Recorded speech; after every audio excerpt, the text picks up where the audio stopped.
大家好，歡迎嚟到我哋嘅 podcast。今日好開心可以請到 Dr. Charles 同我哋一齊傾下偈。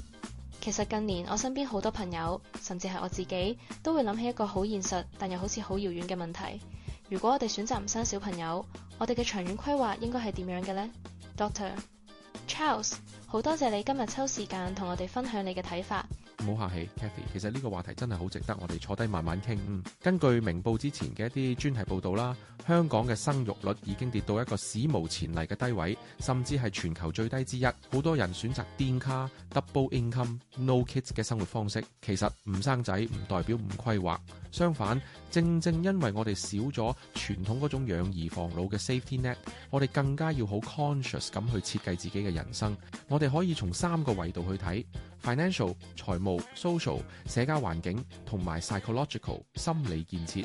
首先係財務上，好多人以為唔生仔就一定好有錢，但其實 BBC 有一篇分析講過 ，child free 嘅家庭如果冇好好規劃，到老咗嘅時候，醫療咧同護理成本咧係會比一般人想象中高好多嘅。所以第一步唔係諗住慳咗養仔嗰幾百萬，而係要將呢筆錢做一個長期嘅針對高齡化社會嘅 investment。我成日常講 ，we are shifting from family reliance to self-reliance or system reliance。呢個心態上嘅轉變係最緊要嘅。係啊 ，Dr. Charles， 你提到嗰種由依賴家庭轉向依賴系統嘅轉變，真係好觸動到我。因為我哋好多時潛意識入面仲係有一種恐懼，覺得老咗冇人照顧就好慘，真係嗰種寂寞感或者無助感，先係大家最驚嘅嘢。但係咪即係代表我哋要喺後生嗰陣就開始揾啲志同道合嘅朋友，去建立一個所謂嘅 chosen family 呢？ Kathy， 你講得啱啊！呢個就係我想講嘅 social dimension。傳統社會係以血緣為中心，但係喺長遠規劃入邊，我哋要學識建立資源或者趣緣嘅社交圈。西方依家好流行一種叫 co-housing 嘅概念，即係一班唔係親戚嘅朋友呢，一齊住或者住得好近，互相照應。喺規劃入邊呢，我哋要問下自己，當我70歲，邊個係我可以凌晨3點打電話俾佢嘅人？如果唔係仔女，咁我依家有冇去養育緊呢啲 deep connections 呢？好多學者都指出，孤獨感係長者健康嘅最大殺手，所以唔生仔嘅規劃其實係一種社交資產嘅長線投資。你要俾人更加主動去 open up 自己，去建立一個唔係建基於血緣嘅 support system。呢樣嘢其實好 inspiring， 因為你係自主咁選擇緊你嘅家人。係啊，呢個過程其實好需要勇氣同埋好強嘅 empathy 去同人連結。自主選擇屋企人，聽落真係好溫暖，但同時又覺得責任好大，因為你要自己去維持呢啲關係，而唔係好似親生仔咁天生就喺度。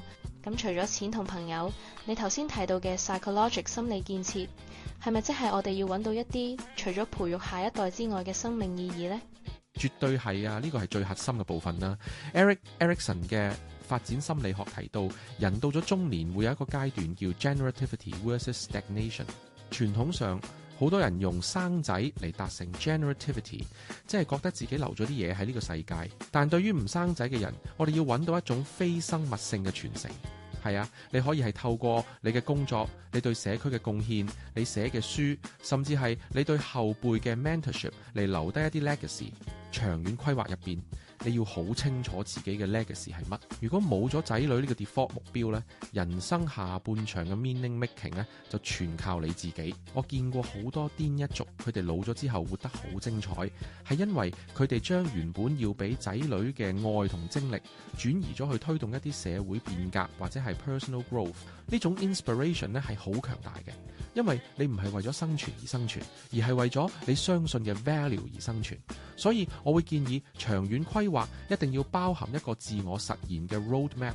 真係聽完你咁講，我覺得唔生仔反而令到人生好似多咗一份要對自己負責嘅神聖感。我哋唔可以再攞因為要養仔嚟做藉口而唔去進步。但係 Dr.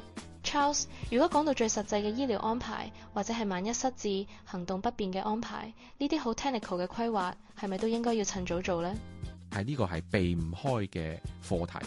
其實不論有冇仔女呢，呢啲都係要做，只係顛足要更加嚴謹。喺法律同醫療文件上，例如預設醫療指示 （Advance Directives） 同埋持久授權書 （Enduring Power of Attorney） 呢啲係一定要諗。你要揾一個你信任嘅人或者專業機構喺你唔清醒嘅時候幫你做決定。依家外國好多 trust service 信託已經做緊呢啲針對單身或者冇仔女長者嘅服務。係啊，呢啲嘢聽落好似好冷冰冰，但其實係一種對自己嘅溫柔，因為你唔想自己最後嗰段路係充滿混亂同無助。我成日同學生講 Planning is an act of self-love， 尤其係當你選擇咗一條唔平凡嘅路，你嘅規劃就要做得更加體面。呢個過程其實係幫你釐清喺你生命中最重視嘅到底係乜，係尊嚴，係自由定係舒適。當你搞清楚咗，你嗰種對老去嘅焦慮感自然會降低好多。Planning is an act of self-love， 呢句真係金句，我要抄低佢。今日聽完 Dr. Charles 咁講，我覺得唔生仔嘅長遠規劃唔單止係一份財富清單，更加係一份關於點樣活得有尊嚴嘅人生藍圖。雖然少咗傳統家庭嘅支撐，但亦都多咗一份探索生命可能性嘅自由。真係好多謝 Dr. Charles 帶俾我哋咁多啟發。唔使客氣啊 Cathy， 我最後想留翻2-3個問題俾各位觀眾思考一下，或者可以幫到大家去開始呢個規劃。一，如果今日你嘅生命入邊冇咗傳宗接代呢個選項，你會想留低一啲咩價值或者影響力喺呢個世界？二，撇除血緣關係，邊個係你生命入邊真正嘅 support system？